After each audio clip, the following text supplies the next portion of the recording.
Secondo tempo decisivo per le elezioni amministrative. I ballottaggi che interessano 11 comuni triveneti su 126 municipalità italiane complessivamente, 2 i capoluoghi di provincia a tornare alle urne, entrambi in Friuli Venezia Giulia.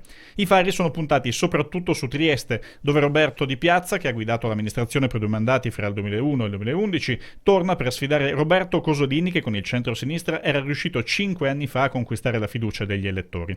Si parte però con lo sfidante Di Piazza decisamente avanti al primo turno. E poi c'è Pordenone, dove pure il centrodestra tenta la spallata dopo una lunga serie di giunte di centrosinistra. Alessandro Ciriani si fa forte del 45,5% raccolto il 6 giugno contro Daniela Giust, sostenuta dal Partito Democratico. Gli altri 2 ballottaggi in Friuli sono a Cordenons, Giovanni Chiani contro Andrea Delle Vedove, e San Vito al Tagliamento, Antonio Di Bisceglie sfida Tiziano Centis. 7 invece i comuni dove si tornerà a votare in Veneto. A Chioggia il sindaco uscente Giuseppe Casson ora è sostenuto dalla Lega Nord e avrà di fronte il pentastellato Alessandro Ferro.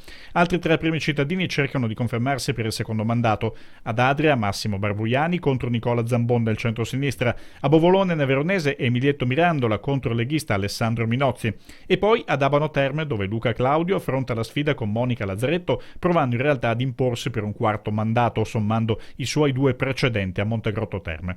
Altri ballottaggi a est: Stefano Gugliari Stoppa contro Roberta Gallana, a Oderzo Laura Adamo insidia la leghista Maria Scardellato, e a San Giovanni Lupatoto dove un altro leghista, Attilio Castaldello, sfida Remo Taglioli del centrosinistra.